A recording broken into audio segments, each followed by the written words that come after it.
Intellect کے ذریعے سے، پاور آف ریزننگ کے ذریعے سے انفرنس ہوتا ہے، نتیجہ نکالا جاتا ہے، پھر ایکسپیریمنٹیشن کے ذریعے سے پھر اس کی ویریفیکیشن ہوتی ہے. یہ علم ہے، یہ سائنس، ایک آکلٹ سائنسز ہے. یہ ہاتھ کی پامسٹری ہے، آکلٹ سائنسز شمار ہوتی ہیں.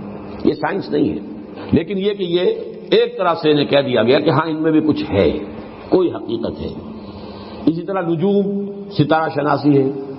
آپ پیدا کب ہوئے تھے، وہ جو ہے سائنس آف نمبرز وغیرہ وغیرہ، ان سب کو ایک لفظ میں جمع کر لیجئے، آکلٹ سائنسز. دوسری بات یہ جان لیجئے ان میں کچھ نہ کچھ حقیقت ہے، اس لیے کہ اس کائنات کی جو تخلیق ہے جو اللہ نے کی ہے، یہ چیزیں آپس میں بڑی مربوط ہیں. آخر کوئی وجہ ہے کہ میرے انگوٹھے کا نشان کچھ اور ہے، آپ کا کچھ اور ہے، کوئی ایک نہیں ہے. اور پھر یہ کوئی بدل بھی جاتے ہیں. کیریکٹر کی ٹرانسفارمیشن اگر ہوتی ہے ذرا تو یہ لکیریں بدلتی ہیں. تو یہ کوئی انڈیکس ہے. اب دیکھیے، جیسے میں اب آخری مثال دے دوں، سحر حق ہے، جادو ہو سکتا ہے، جادو ہے، حقیقت ہے جادو، لیکن جادو کرنا جائز نہیں ہے. ایک چیز کا ہونا اور شے ہے، اس کا جائز ہونا اور شے ہے. شراب ہے، اس میں سرور ہے، اس میں کوئی تھوڑا سا نفع بھی ہے. قرآن مجید خود کہتا ہے کہ اس میں کوئی اسم کا پہلو بھی ہے، نفع کا پہلو بھی ہے. اسمہما اکبر من نفعہما، اس شراب اور جوئے کا جو گناہ کا پہلو ہے وہ زیادہ بڑا ہے نفع کے پہلو کی نسبت، لیکن حرام ہے. تو ہم تو اس حکم کو لیں گے کہ حرام ہے.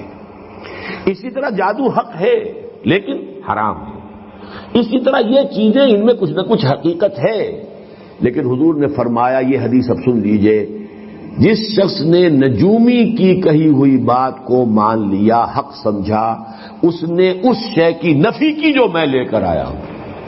میں لے کر آیا ہوں قرآن، میں لے کر آیا ہوں ہدایت، میں لے کر آیا ہوں وہ احکام جو اللہ نے مجھے دیے ہیں تمہارے لیے. تم ان کے پیچھے لگو، ان کو اپنا امام بناؤ، انہی کو سمجھو، انہی کو دل میں جگہ دو، انہی کو دماغ میں بٹھاؤ. باقی یہ اشیاء جو ہے ان کی طرف توجہ نہ کرو. ورنہ ہمیں معلوم ہے قرآن مجید میں ہے، حضرت سلیمان کے ایک وزیر نے وہ کارنامہ کر دیا تھا کہ نہیں؟ ملکہ سبا کا تخت کہاں سے کہاں پہنچایا، چشم زدن میں. جبکہ عفریت من الجن نے بھی کہا تھا کہ جب تک یہ آج کا آپ کا یہ جو ہے برخاست نہیں ہوتا دربار، اس وقت تک تو میں لا سکتا ہوں. میں وہ ملکہ سبا کا بلقیس کا تخت لے آؤں گا اس سے پہلے کہ آج دربار برخاست ہو. لیکن جو ایک صاحب کتاب کا علم کو تھا، کوئی علم، اب کون سا علم تھا وہ علم قرآن کا حدیث کا تو نہیں، کوئی اور علم تھا. لیکن اس نے کیا کیا؟ من قبل ان یرتد الیک طرف، اس سے پہلے کہ آپ کی نگاہ جو ہے واپس آئے میں لا دیتا ہوں، اور سامنے موجود تھا وہ. لیکن کیا یہ علم حضور نے ہمیں سکھایا؟ کیا صحابہ کو سکھایا؟ کیا ابو بکر کو یہ معجزے سکھائے؟ کیا حضرت عمر کو سکھائے؟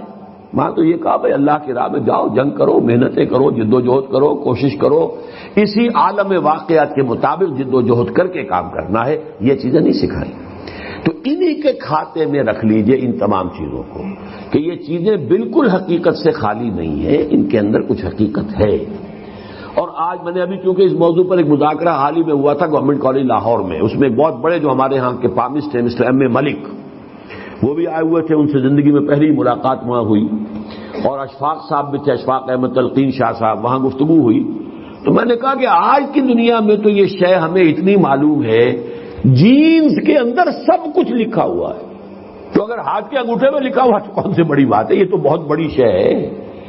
ہر سیل کے اندر جو اس کے اندر جو نیوکلیس کے اندر جینز ہیں، اس میں ہر شے موجود ہے. آپ کی پوری ہستی موجود ہے، آپ کا پورا وجود موجود ہے. تو بہت ہی چھوٹی سی شے میں ہے، یہ انگوٹھا ہو یا ہاتھ کا یہ پورا میں تو بہت کچھ ہو سکتا ہے. لیکن ہمیں محمد رسول اللہ نے ان چیزوں کی طرف ترغیب نہیں دلائی. ہمیں رکھا ہے کتاب اللہ پڑھو اور سمجھو، میری سنت پر عمل کرو، اور جو دنیا میں جو مادی وسائل و ذرائع ہیں ان کو تسخیر کرو، انہیں استعمال کرو، توکل اللہ پر رکھتے ہوئے بھرپور. اعدوا لہم ما استطعتم. یہ نہیں کہ بیٹھ کر تم اپنی وہ تپسیائیں کر کے روحانی قوت اتنی تیار کر لو کہ بس ایک تھوک مارو اور پوری کا پورا اس کا لشکر کفار ختم ہو جائے. That was not the way of Muhammad صلی اللہ علیہ وسلم. ورنہ وہ پھونک مارنے کی طاقت سب سے بڑھ کر تو حضور میں ہونی چاہیے تھی، لیکن نہیں. آپ کے بھی دندان مبارک شہید ہوئے ہیں، آپ کے بھی انتہائی محبوب چچا، خالہ زاد بھائی چچا اور دودھ شریک بھائی اور ساتھ کے کھیلے ہوئے ہمجولی اسد اللہ و اسد رسول ہی وہ شہید ہوئے ہیں اور ان کی لاش آپ کی نگاہوں کے سامنے آئی ہے. تو ہمیں وہ راستہ اختیار کرنا ہے ما انا علیہ و اصحابی. باقی ان چیزوں کے بارے میں نفی مطلق کرنے کی ہمیں کوئی ضرورت نہیں.